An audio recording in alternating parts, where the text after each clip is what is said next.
Speaking of things going right, tell us about our what. You know what? Speaking of things going right, you know what is also going right? Not this podcast.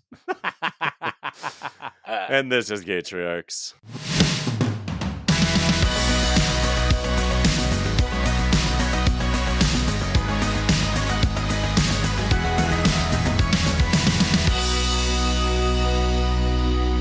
So my daughter is 2, and she is now in this phase of like, I don't know. She acts like a mommy. She's playing with babies. She's like, honey, are you okay? Mm-hmm. Kissing them goodnight. Very, very, she's taken care of. It's very nice. So we were playing the other day, and my son decided to punch me in the balls, which was, lovely. So fun. Wow. Feels great. Well, then before I even know it, my daughter walks over to me and goes, "It's okay, Daddy," and kisses my penis.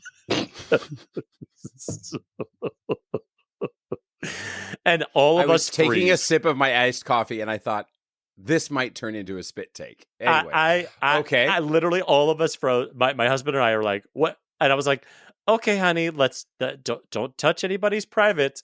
And I was like, "These are the stories, guys. These are the stories nobody talks about, but that happens." Yeah. And I was like, "Okay, next time Daddy gets hurt in his private area, we just ask if he's okay. We don't need to kiss him and kiss his boo boo away."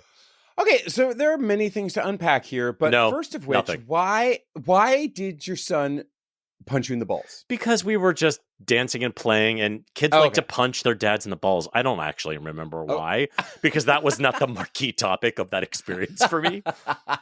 And so, anyway, I just thought, I'd share a little bit about my life. But one other thing I want to share about my life, and we've talked about this before, but I want to bring it up again because a big one of these happened to me is we talk about these like these tiny little moments that become big changes in your life. The last time you feed your baby a bottle, the last time you pick your kid up, these things we talk about. One of the things that I remember reading about with a baby and then thought, I'm sure that I will know when this happened. And then it hadn't. And it's long past is the last time you wash your kid's hair. Yeah. I haven't washed my kids in years now. Yeah. And I remember reading about that. Some woman lamenting, she was actually being very thoughtful and said, this might be one of the last times I do it because my daughter's starting to grow out of it. And I thought, that'll never happen. Oh yeah, it totally happened to me. Done. Yeah. Done. And you don't know. And it's a huge change, right? And it's a big moment, but it just happened. So ours happened the other week, and I only realized it because basically we go to the mall, as we know, every weekend, and we have a double stroller because we have 2 kids. And so we have a double stroller. And my son is a little big for it, but it's fine. And then one day, my husband was just like, well, do we want to put the kids in the stroller? We're just going to run in real quick. And we're like, no, they can just walk or whatever. And that was it. And I've been carrying around this double stroller in my car for a couple of weeks now. And my husband and I were cleaning out the car, and he was like, do we need this stroller anymore? And we looked at each other and we went, no. We don't need strollers anymore. And my daughter's 2.5, so she could conceivably use a stroller, but it just doesn't feel necessary. So we are now a no stroller family. I mean, imagine the illustrated memes of parenthood as you're looking. The parents are in the foreground, and behind the parents, off in the distance, is all of these things that you leave along the way, from bubble baths to strollers to toys to toys to toys to toys, and you're just like this trail of destruction you leave behind, or rather, just consumption, just shit that you've bought all along the way, and you leave it behind. So in the spirit of bringing up old topics over and over and over again, I want to talk about. Are we already? Is this our segue to the top 3 list? No, I wish. No, I wanted to talk about, many years ago, my son went through a phase where I was not the favorite parent, but I was like, don't touch me parent. Like he would trip and fall, and he would not let me hold him. I couldn't hold his hand. It was like heartbreaking. And this was my first kid, and he was so young. He was like, I want to say just a little older than 1. And I remember just being beside myself. Like I would Google every night, read every article, to the point where like I would Google again, and all the articles had been read. I just didn't know what else. And everyone was like, it's just a phase. They'll switch at some point. And I understood it, but like my heart was broken about it. Well, we are now in a phase where I am the favorite parent of both of my kids, and not in the same way, just in like, I want daddy to wake me up. I want daddy to put me in the car. It sucks. I have to Your do grass is just always greener. everything. I That is have to parenting. read all Grass the always books. greener. I have to get everyone dressed. I have to take everyone downstairs. I have to hold everyone as we walk. I am exhausted, and I would like to be the not favorite parent again. You definitely go through those phases, and you feel like such a victim too when you're like, oh, I'm the one who has to do everything, and it's such a burden. And then when you don't have it, you're like, wait a minute, why have I been left behind? I am currently one of the left behind parents for my sons. One of the left behind parent for my sons, and I'm able to see him and my partner just bonding and giggling and like doing stuff that he and I don't do. I mean, they're a big tickle relationship, and my son just like squeals and screams with laughter still at. I mean, it's not going to last for long. Yeah. He's 11, so it's going to change soon. But I don't have that relationship with him, and I don't know. Maybe this is my reminder to ask if I can go wash his hair one more time, pick him up, read a book to him, and play tickle time, because he's gonna be like, Dad, that's fucking weird. Stop that shit. True. But yeah, I know what I know what it's like to be the go-to and the rejected one, and and it never feels good. Neither of them feel good. Neither of them feel good. One is way too much work, and one is way too isolating. So it all just basically sucks. Yep. Yeah. Hey, in gay dad news of the week, I don't think that people should ever be outed against their will. And I think that everybody's hopefully on their path to honesty and whatnot. And at the same time, some people need to be called out for their total hypocrisy. And I was just scrolling the interwebs earlier today and saw this story on Edge Media Network, which is America's other finest news source besides Gaytriarchs. And there's a guy who several years ago, I vaguely remember him. His name is Mark Turnipseed, and he's a triathlete. And years ago, he made a lot of waves for coming out as being like a world-class athlete. And he was like, hey, I'm a world-class athlete. I'm a triathlete. Look at my amazing abs. And by the way, I'm gay. But just recently, he's found Jesus, and he's stuffing himself back into the closet by saying that I am actually not interested in being sexually desired by men. He has very roundabout ways of saying it. And so now he's saying all these things about I found Jesus and I'm no longer gay, and I hope you can too. But he always does it shirtless. And let me tell you, those abs are still mighty fine. And you just think this is a bizarre story in gay news. There's not a whole lot of people stuffing themselves back into the closet, Gavin's always been very attracted to, like, hypocrites with abs. That's just kind of his type. I mean... And talk about running away from your fucking problems. Man, this guy, fuck this guy. Fuck the religion. Fuck all of it. But also... The game that he plays with the shirtlessness and everything. You know what? We don't want nonsense. Go back to the straights. We don't want you. You've been excommunicated from our church, the Church of Dick. You are canceled. You know what's not canceled though? Our top 3 list. Gaytriarchs top 3 list. 3, 2, 1. So this week, thank you for the dance. Can we get the dance to go along with the song? Yeah. Let's make that. We can do that. We'll definitely go viral on TikTok with that. So this week, the list is top 3 tops. And there are 9 million ways to interpret this. So I cannot wait for what you think of your top 3 tops. Okay. My top 3 tops are number 3. I love top of the pops. I love listening to music countdowns, basically. Top 30, top this, top that. Okay. And I mean, top of the pops, that probably makes me sound 75 years old, right? Isn't that like some show from the I literally 1840s? Have no... You're talking Lawrence Welk at this moment. Maybe I'm just no idea what you're talking about. Lawrence Welk. Anyway, I think counting down music is awesome down to the top, whatever. Yep. So I absolutely love that. Number 2, pineapple tops. I think that pineapples are the most violent of all the things that we can eat, but I'm always fascinated by the tops, and I enjoy chopping off the top of a pineapple and just like letting it sit there for a little while and hang it upside down on the front of your cruise cabin door to make sure everyone knows. Yeah. Thank you for that reminder. And number 1, Brad Pitt. God, I hope he's a top. Oh, come on. Do we know if he's a top though? Now Tyler Durden was a top in that movie, right? He was like an aggressive top. So I'll give you Brad Pitt's a top. There's that. Yeah, I don't know if But he's I'm a top just- in real life, but I imagine probably. It's just like, No. Yeah, there's the one. What about you? What are your top 3 tops? All right. And mine are all different. None of them follow any sort of category whatsoever. All right. And number 3, Top Gun. That's a great fucking movie. And also franchise. Excellent and sequel. also to bring it back and have it be a solid remake. Yeah, love it. Solid. 28 years later, mind you. Number 2 for me, very personal, T-shirts. I love a T-shirt. I'm not wearing one now, but I almost exclusively wear T-shirts. And so I love a T-shirt top. And number 1, this person has my utmost respect, is the Senate top. That boy who fucked the Senate bottom in that video, the Senate top. Yes. I tell you what. Yes. That is making America great again. That is making America great again. Oh, wow. I hadn't thought about that in a long time. Yeah, he wins too. Yeah, he wins. absolutely. I agree with you. That's amazing. So next week, our top 3 list is not going to be top 3 bottoms, although that would have been probably smart.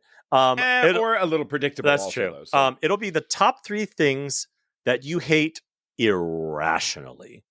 Okay. It can't be something like, I hate, fascism. Like we all hate fascism. I get it. Right. I get it. And let's do it. I fucking get it.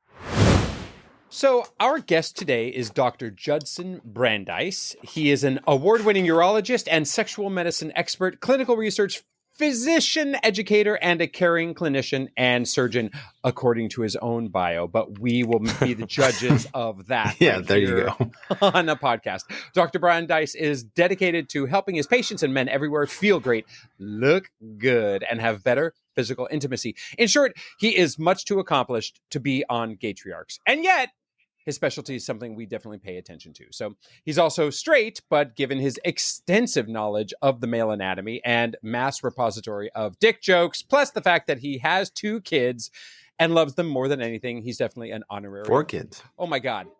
Fuck. God, you've already fucked it up, Gavin. You're in the intro to the guest, and you have fucked. And I know it both up. of you are like, God, could this be a longer intro? Even though I took it. Anyway. He has 4 kids, so he's even more manly than we could possibly hope to be. He's doubly in love with those kids. He loves them more than anything. He's definitely an honorary Gaytriarch. Dr. Brandeis, welcome to Gaytriarchs. And how have your kids driven you bananas already today? All 4 of them. Oh, well, I have 18-year-old twins that are home.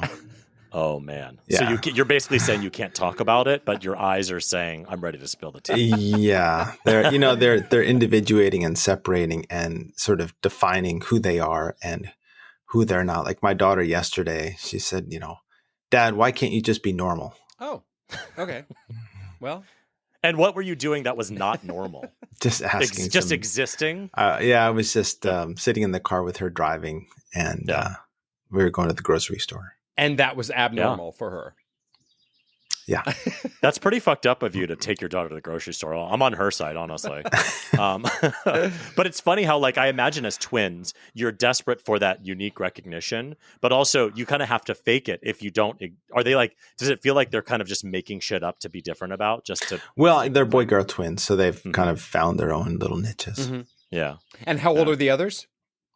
I have a 22-year-old and a 20-year-old. Oh, right. So you've got adults. You are hardcore adulting. Wow. Yeah. Well, okay. So we're going to come back to the kids, but first let's talk about penis, shall we? Absolutely. Gavin's favorite topic. That's where it all starts. Yeah. It sure does. Well, I am curious. You are definitely a leader in the industry. You are paving your own way with your own practice. And what is different about what you have developed at your in your office? Yeah. So many men want a larger penis. But up until now, there really wasn't a safe and reliable way to increase the length, girth, and function of a healthy man's penis, right? I'm talking about men, say, between 20 and 55 or 60 that have really good solid erections. If you have erectile dysfunction and can't fill the penis up that you have, then you're really not a candidate for what we call P-long, But what I was, as a urologist and a surgeon and a sexual medicine expert, I was seeing a lot of men who had tried different technologies to increase the length, girth, or function of their penis and had really bad outcomes. So, for example, people who use fillers, they spend a lot of money. Fillers only last for a year or two, and they have a wide but not long penis. So what I call a pig in a blanket penis. Okay. Or guys using like traction devices or jelking that have a long penis, but it's thin. And I call those pencil penises. Oh, how do they feel about that when you call it a pencil? Yeah. Yeah. And then there are surgeries like cutting suspensory ligaments or using like a silicone implant. And I've seen absolute total disasters from those surgeries. Not every single person has a total disaster, but I've seen guys with basically normal anatomy then come back with infections or having to have multiple revision surgeries. And so as a urologist, but also as a clinical researcher who's done research at American Red Cross and at Harvard and at UCLA, I decided there had to be a better way. And so I created a protocol using a traction device developed by a friend of mine at the Mayo Clinic, a penis pump, a nitric oxide boosting supplement called Affirm that I created, and then also using PRP or platelet-rich plasma to accelerate the growth process. So PRP uses platelets. Platelets have clotting factors, but they also have growth factors. And so anything that you do in terms of trying to create length or girth will accelerate by using PRP. And so I created a study. I got it Institutional Review Board approved. I got it listed by clinicaltrials.gov, which is the NIH website. And it took about 2 years to complete. But what we found was that we could grow the length of the penis almost an inch, the girth of the penis about a half an inch, and everyone in the study improved in terms of subjective assessment of their erectile function. Wow. What is it? Okay, we are three cisgendered men with penises on this call. What is it about our dicks that we focus on? Like, what is it? Is it just ego? Is it some sort of like caveman fertility thing? Why are we so obsessed with the size of our dicks? Because we, Gavin, as gay men, have realized the function and like the sexual enjoyment is not dependent on the size, but there is that innate fucking desire to have these disgustingly huge dicks. What the hell is that? I mean, I already have it, but I'm just asking for a friend. Asking for a friend. I think it's a sort of an alpha male kind of caveman ethos of bigger is better. And, the interesting thing is in the study, I had guys with less than normal penises, and then larger than normal penises. So it really, it's not just guys with small penises that want bigger penises. It's guys with bigger penises that want bigger penises. I'm sure there's an idea, like people with big dicks are probably like, this is part of my identity, so I want to be bigger and bigger and bigger, versus a small penis that just doesn't. I don't know. I think from small to medium, it just sounds like. But I can imagine somebody with a large penis being like, "I'm going to be all big, about dominance," because that is so part of my sexual identity. I would imagine. How on earth do you? I honestly, I don't quite understand the psychology, and the purpose of the study wasn't to convince people to get bigger penises. The whole purpose of the study was, if that's something that you're interested in, I have a way that you can do it that's safe, that's natural, that's long lasting, that's symmetrical, that doesn't require, if you're with another man who has had filler or a silicone implant or something like that put in the penis, it kind of says something about their self-confidence. And I think a lot of people respond to other people's self-confidence. So if you have P-long, it's totally natural. It looks symmetric. It looks like feels like a normal penis. It's just bigger. I think that's better than getting, a foreign substance injected into the penis. No doubt. And that's for sure it, right? That's the source of all good sex to me is confidence, whether that comes from a surgery or some sort of treatment or just your innate confidence. That's absolutely where the best sex comes from, in my opinion. Yeah. And that's the nice thing is I do all the injections myself, and I did all the injections in the study myself. And so I could see the men in the study, they were happy. I have so many things going on and so many projects that I would never have pushed this out into the public eye unless it was something that I really stood behind, and unless I saw these patients coming back healthy and happy and really jazzed about the fact that things were working for them. That's pretty amazing. And this is your own technology that you've created. Is this the only place that people can be treated in this way with PRP and the traction device and all of the other things that you just listed Yeah, I mean, we have a network of providers that are trained in my specific protocol and my specific technique. So if people go to p-long.com, you can find a provider that's local to you. I mean, I'm in Northern California. I have people flying in from around the country, even around the world, to see me. But, if we have providers in tons of different places. And so you don't necessarily have to book a flight to come see me. I mean, he's franchised just like Wendy's or Yogurt. I mean, that is the American dream right there, buddy. That is the American dream. Get yourself a Frosty and a bigger dick. That's all you need to know. What we need. Wait a minute. So also earlier you said something that you use as a traction device, and all I can think is that sounds like something from Star Wars, frankly. Yeah, it looks like a guillotine. Oh my God. Oh, fun. Okay. Oh, that's fun. That'll get people in the door. Yeah. But it actually is a very sophisticated device, and it was developed for what we call Peyronie's disease. So it's a scar tissue in the penis that causes a curvature and a shortening of the penis. And all of that you're describing here, you did mention earlier that this is long lasting. Does that mean it's not permanent? I mean, it almost sounds like this is constant maintenance that you're mentioning. Well, the thing is, you should be getting a half an hour to an hour of erections every night when you go to sleep. Okay, so you're saying we need an hour of erections a night. Hold on 1 second. Okay, hold on. Brian, the doctor says we have to have sex at least an hour a night.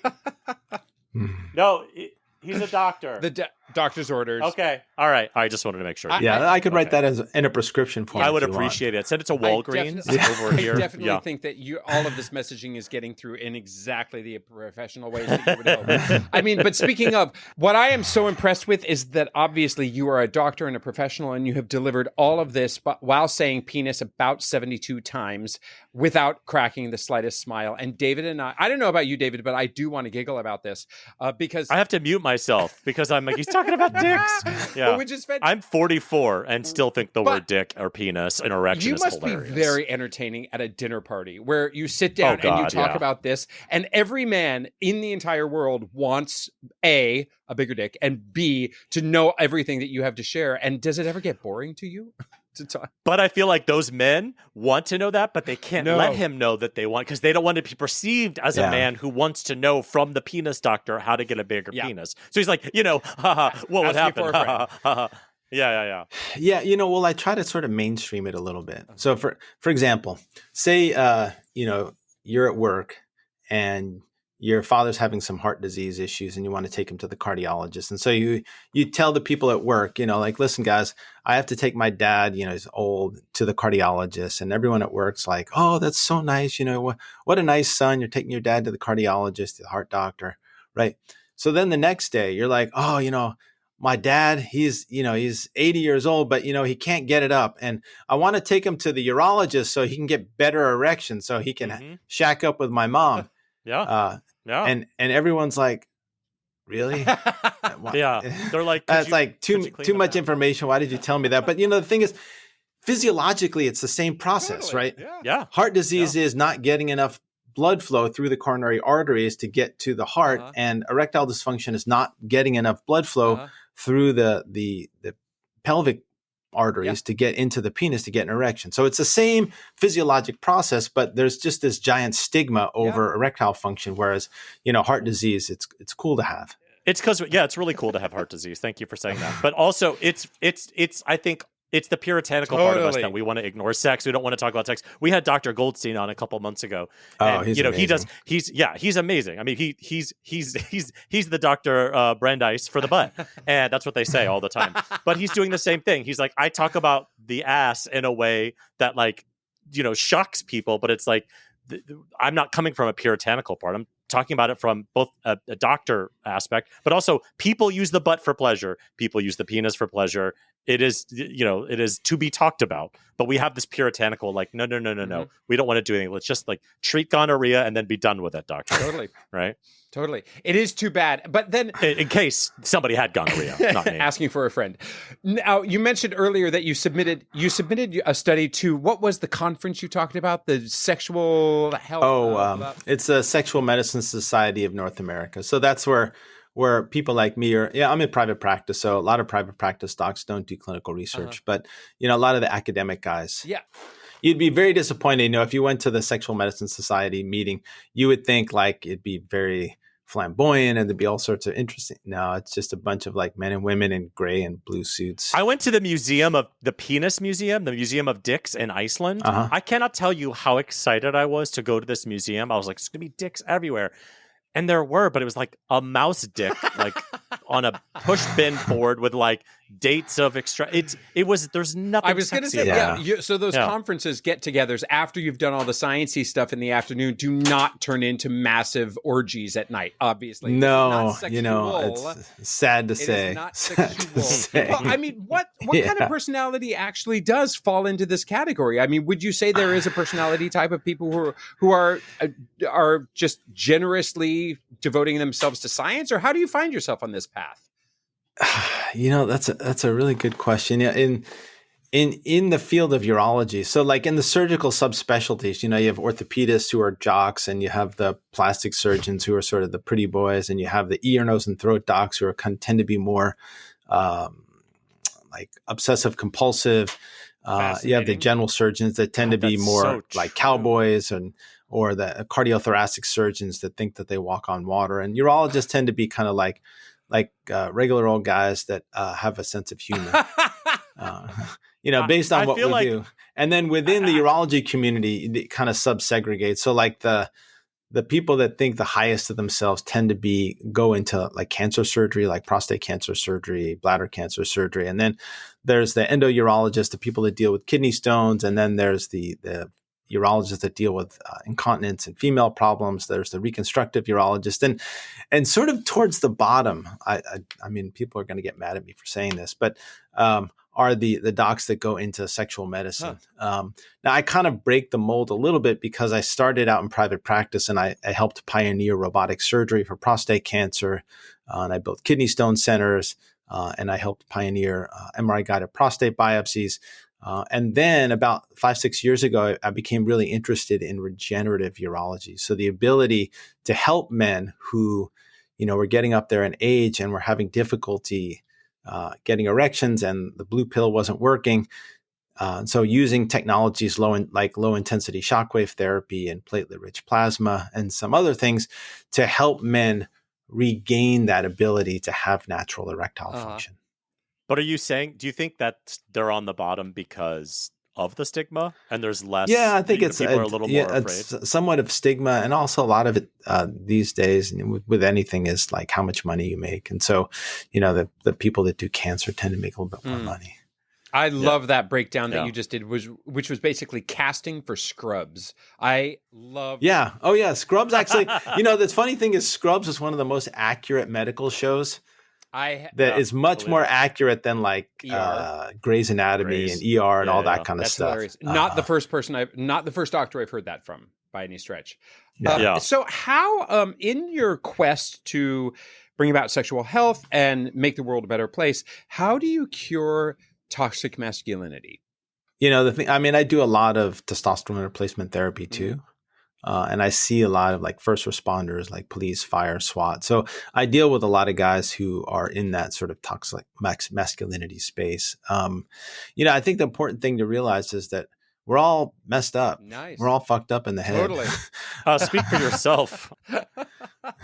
So, I mean, I've seen guys that totally look like they have everything, and they're all put together, and they're on top of the world, and then, then they have a small penis, or their penis, or their penis doesn't work, or they we're all damaged in some way. Yeah, I mean, we're damaged in our own way, and so A lot of times toxic masculinity is just a mask that we Totally. wear to hide the fact that, we're insecure on the inside in And some look way. at Gavin; he's damaged. Yeah, in and all I the have ways. so it's with a huge and you have a dick. huge I mean, ego. whoops. Yeah, Was huge it ego. that Seinfeld? I'm deep, I'm dark, I'm disturbed. I got it all. Yeah. I have a parenting question. So you're in this space, right? In this category, obviously urology, but also just like, male enhancement. How do you balance also raising your children, especially your male children, into kind of appreciating themselves, loving their body the way it is? Because I have a 4-year-old boy and and a 2-year-old girl, and I am constantly trying to think, okay, I grew up with a very bad body image. I'm like, how do I combat that? The way I talk about their bodies and the way I hope they talk about each other's bodies. Is there how do you navigate that as a parent? Yeah, I mean, my kids were exposed at an early age to. I remember, when I was on call for the emergency room, and I'd be driving in to the to take my kids to school, and the phone would ring, and I'd put it on speakerphone. It would be the emergency room, and the emergency room would be like, "Yeah, Dr. Brandeis, I have a guy that put a mercury thermometer up his penis, and we're having trouble getting it out." And all my kids are in the back of the car like, right. So it's like, and they're in the back going, baby shark. Yeah. Oh my God. So, they and, I had one of my daughters the other day. She's like, yeah, Dad, it's really nice. I'm at a new school. I have this whole friend group, and they don't know what you do for a living. And please, let's keep it that way. Yeah. I mean, the thing is, like, I'm a sexual wellness advisor for Pornhub. Mm-hmm. So I have, a whole bunch of articles and videos up on Pornhub. And, that's awesome. And what is that? What does that mean? Yeah, it's a site on Pornhub that's run by Pornhub. Oh, are you kidding me? I have it like as a favorite on my phone. Are you kidding me? I know what Pornhub is, but I'm curious as to what a advisor like you does on Pornhub. I publish articles and make videos on just health stuff. I wrote an article the other day on bike seats. Like bike.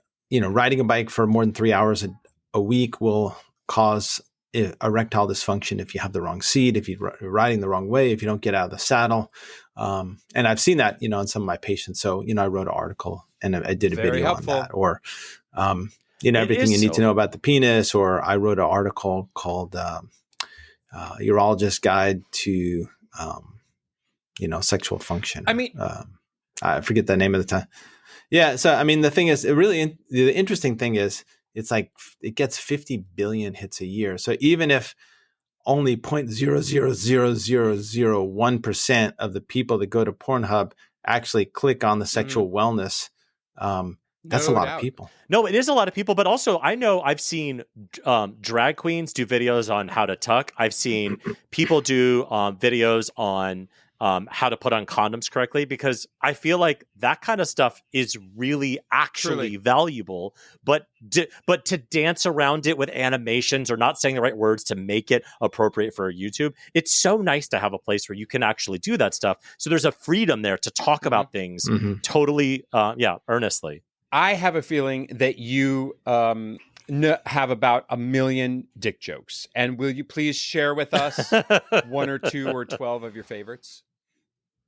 I don't tell a lot of jokes, but I do have a lot of patient stories. I can tell you about this patient that I had the other day. It was really sad. This guy was in a terrible car wreck, and he actually lost his penis. Right. And so he came to see me a couple days later. Yeah, just terrible. And he came to see me a couple days later, and he said, what are my options to get a replacement penis? And I said, well, we really have 3 options. We can put one back on that's about the same size. That's about $5,000. We can put a bigger one on. That's about $10,000. Or we can put the bigger one on that vibrates, and that's $25,000. And so he said, well, that's a lot of money, and it's a pretty big decision. Let me go home and talk to my wife.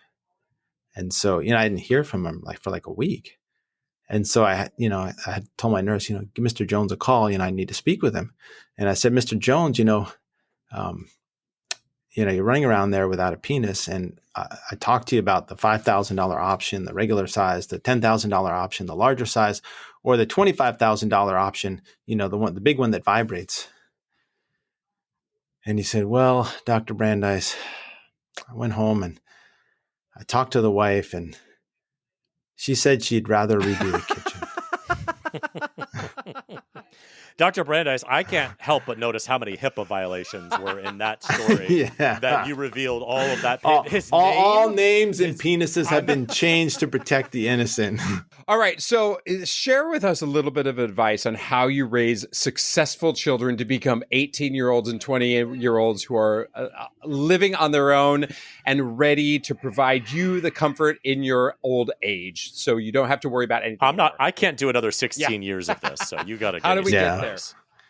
My wife is a rock star, and she really did an amazing job because I put a lot of time in at work. I mean, I was home every night and woke up with the kids every morning, but my wife really was a warrior. And one thing we did really was to limit electronics, limit phones, limit social media. I think those things are really poisonous. There's another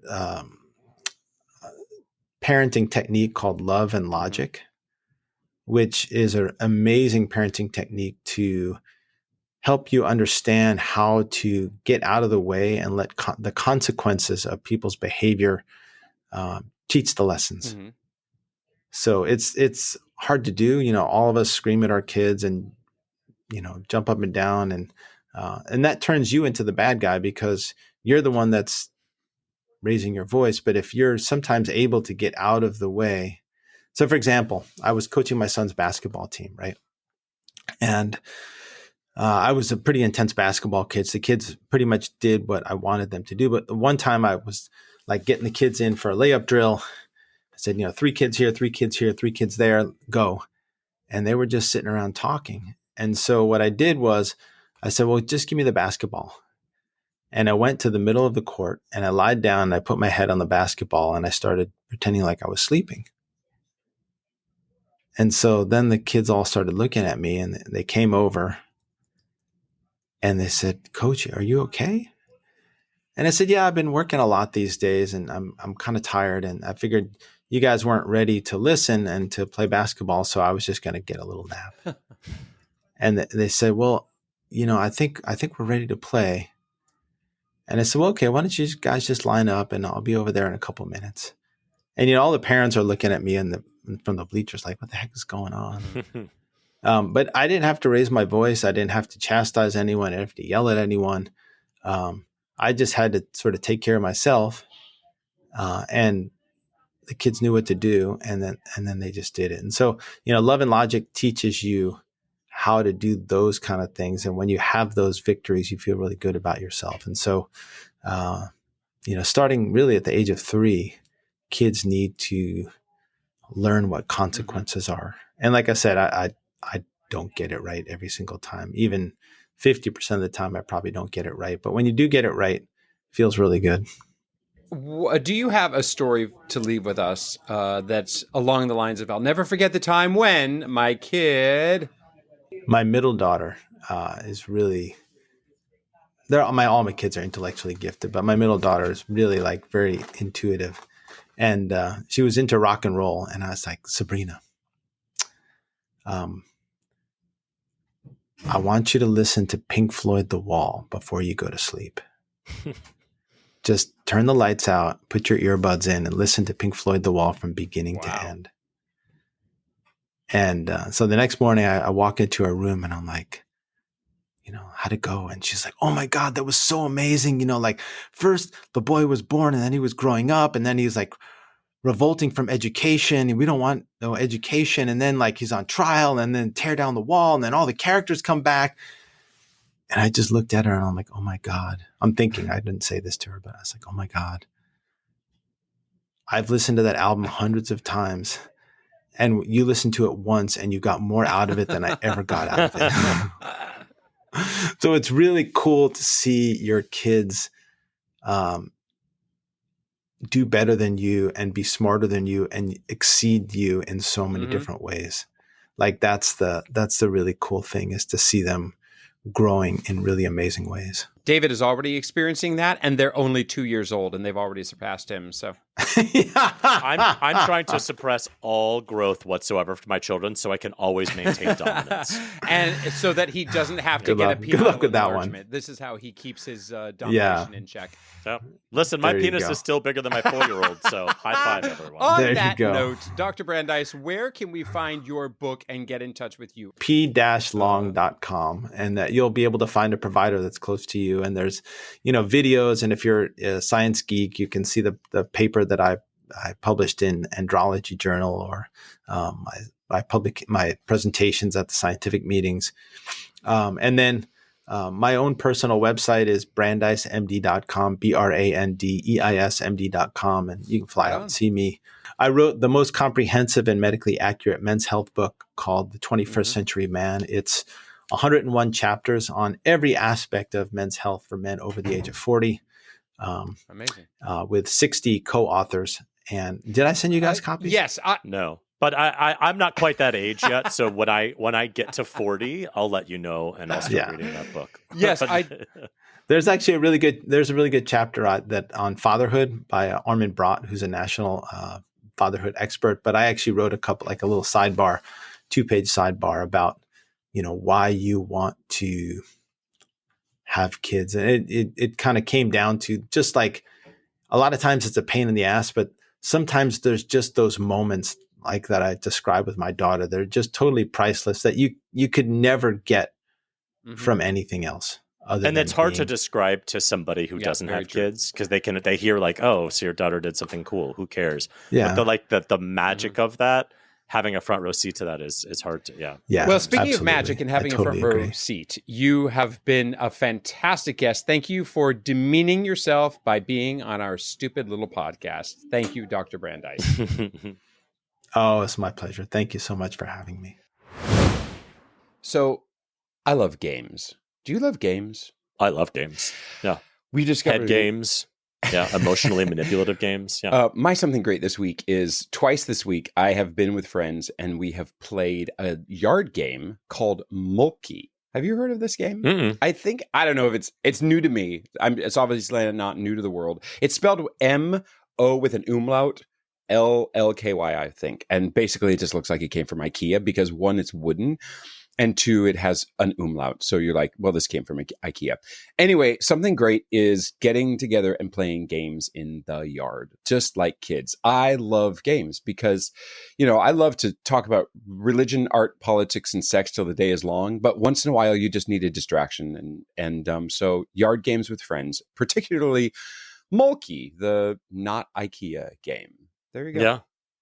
Well, mine is very broad, but, coming off of June, we just had a wonderful Pride Month. I was just thinking, I fucking love being gay. Nice. I love being gay. Mhm. Being gay is fucking great. How lucky am I that I got to just have this thing?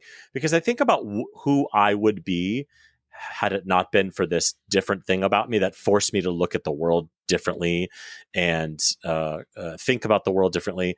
And I was just like, do I want to be straight? If I could just wave a wand, would I want to be straight and get all the things? And I was like, no, being gay is awesome. Yeah. So for those of you out there who are considering it, questioning, a full recommend, 10 out of 10, full recommend, full recommend. I love that. And that is our show. If you have any comments, suggestions, or general compliments, you can email us at GaytriarchsPodcast@gmail.com. Or you can DM us on Instagram. We are at GaytriarchsPodcast. On the internet, David is at DavidFMVaughn everywhere, and Gavin is at Gavin Lodge at IKEA. Please leave us a glowing 5-star review wherever you get your podcasts. Thanks, and we'll gay you up next time on another episode of Gaytriarchs.